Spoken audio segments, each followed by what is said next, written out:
ಪ್ರತಿನಿತ್ಯ ಮೃತಪಟ್ಟವರ ಅಸ್ಥಿಗಳನ್ನು ಕಾಳಿ ನದಿಯಲ್ಲಿ ವಿಸರ್ಜನೆ ಮಾಡಲಾಗುತ್ತಿದೆ ಎನ್ನುವ ಕಳವಳಕಾರಿ ಆರೋಪ ದಾಂಡೇಲಿಯ ಬೈಲ್ಪಾರ್ ಭಾಗದ ಜನರಿಂದ ಕೇಳಿಬಂದಿದೆ.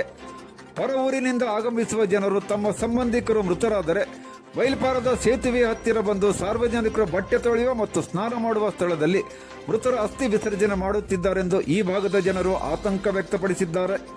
ಇತ್ತೀಚಿನ ದಿನಗಳಲ್ಲಿ ಪ್ರತಿನಿತ್ಯ ಅಸ್ಥಿ ವಿಸರ್ಜನೆ ಮಾಡಲಾಗುತ್ತಿದೆ.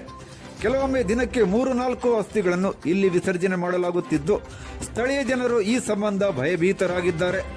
ಸಾಂಕ್ರಾಮಿಕ ರೋಗ ಕೊರೋನಾ ಸಮಯದಲ್ಲಿ ಈ ರೀತಿ ಸಾರ್ವಜನಿಕರು ಪ್ರತಿನಿತ್ಯ ಉಪಯೋಗಿಸುವ ಸ್ಥಳವನ್ನು ಅಸ್ಥಿ ವಿಸರ್ಜನೆಗೆ ಬಳಸುತ್ತಿರುವುದಕ್ಕೆ ಆಕ್ಷೇಪ ವ್ಯಕ್ತವಾಗಿದೆ.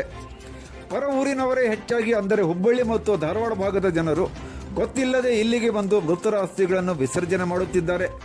ನದಿಯಲ್ಲಿ ನೀರು ತುಂಬಿ ಹರಿಯುತ್ತಿದ್ದರೆ ಹತ್ತಿರದಲ್ಲಿಯೇ ವಿಸರ್ಜನೆ ಮಾಡಲಾಗುತ್ತಿದೆ.